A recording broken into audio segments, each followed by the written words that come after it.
গুহায় বসবাসকারী মানুষেরা কিভাবে আগুন ছাড়াই রুটি বানায় তা দেখলে অবাক হয়ে যাবেন। প্রথমে আটা ভালো করে ছেঁকে নেয় যেন এতে দানাদার কিছু না থাকে। এরপর পরিষ্কার আটার মধ্যে ঢেলে দেয় কিছু লবণ, তারপর দেয় তেল ও পানি। সবগুলো মিশিয়ে নেয় ভালোভাবে। মেশানোর সময়ও ফাঁকে ফাঁকে একটু তেল দেওয়া হয়। আটার মিশ্রণ তৈরি হয়ে গেলে এভাবে উপরে একটা কাপড় দিয়ে ঢেকে রাখা হয় এবং সেটা করা হয় কিছু সময় ধরে। যতক্ষণ আটা প্রস্তুত থাকে ততক্ষণে চুলার জন্য খড়ি কেটে জড়ো করা হয়। এরা সাধারণত তন্দুর চুলায় রুটি বানায়, তবে এদের পদ্ধতি একটু ভিন্ন। খড়ি কেটে সেগুলো তন্দুরের ভেতর রাখা হয়, জ্বালানো হয় আগুন। যতক্ষণ কাঠ জ্বলতে থাকে ততক্ষণে আবার আটা নিয়ে বসে এরা। উপর থেকে কাপড় সরানোর পর দেখা যায় আটা প্রস্তুত। এবার মিশ্রণ থেকে একটু করে আটা হাতে নিয়ে এমন গোল গোল করে রাখা হয়। তারপর হাত দিয়ে চেপে চেপে এক একটা চ্যাপ্টা রুটি বানানো হয়। রুটি হাতে বেলা হয়ে গেলে এর উপর চামচ দিয়ে এভাবে একটু নকশা করে নেয় তারা। পাহাড়ে বিশুদ্ধ পানি পাওয়া অনেক কঠিন। পাহাড়ের গুহাবাসীরা তাই যেদিক দিয়ে সামান্য ঝর্ণার পানি বয়ে আসে সেখান থেকে এভাবে বিশুদ্ধ পানি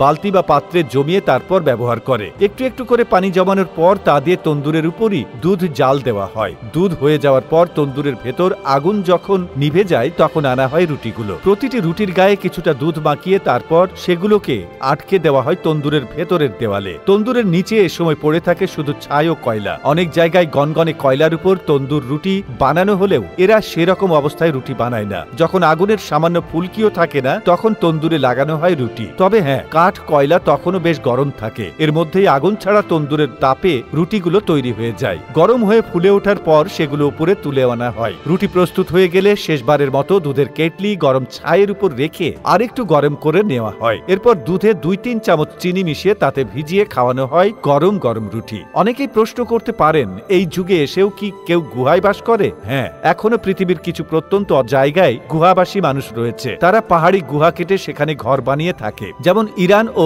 আফগানিস্তানে এখনো এমন গুহাবাসী পরিবার দেখা মেলে। তাদের জীবনযাপন হয় অন্যদের চেয়ে অনেক কঠিন। বিশুদ্ধ পানি ও খাবারের জন্য তাদের প্রতিনিয়ত সংগ্রাম করতে হয়। যদিও এখনকার যুগে গুহাবাসীদের অনেকে শহরে গিয়েও কাজ করে আয় রোজগার করে, কিন্তু দিন শেষে তাদের ফিরে আসতে হয় প্রাচীন এসব গুহায়। কারণ মাথার উপর ছায়া বলতে এটুকুই রয়েছে তাদের। খাবারের বেলায় কোন রকম রুটি খেয়েই টিকে থাকে এরা। তবে খাবার যে একেবারে ভিন্নতা নেই তা কিন্তু নয়। তাছাড়া সুস্বাদু খাবারও বানায় এই গুহাবাসীরা। যেমন তন্দুরে আগুন ছাড়া বানানো হয় এই রুটি, আর এটি হচ্ছে আফগানিস্তানের এক ঐতিহ্যবাহী খাবার। দুধে মাখিয়ে বানানো এবং দুধ ভিজিয়ে খাওয়ার ব্যাপারটাও এই রুটিকে অন্য রুটি জাতীয় খাবার থেকে আলাদা করে তুলেছে। আদিম যুগের মতো গুহায় বসে বানানো হলেও এই খাবার যে দারুণ মজাদার তার বলে দিতে হয় না। তো বন্ধুরা, এই গুহাবাসীদের ভিডিও ভালো লেগে থাকলে আমাদের কমেন্ট করে জানিয়ে দিন। এতক্ষণ আমাদের সাথে থাকার জন্য আপনাদেরকে অসংখ্য ধন্যবাদ।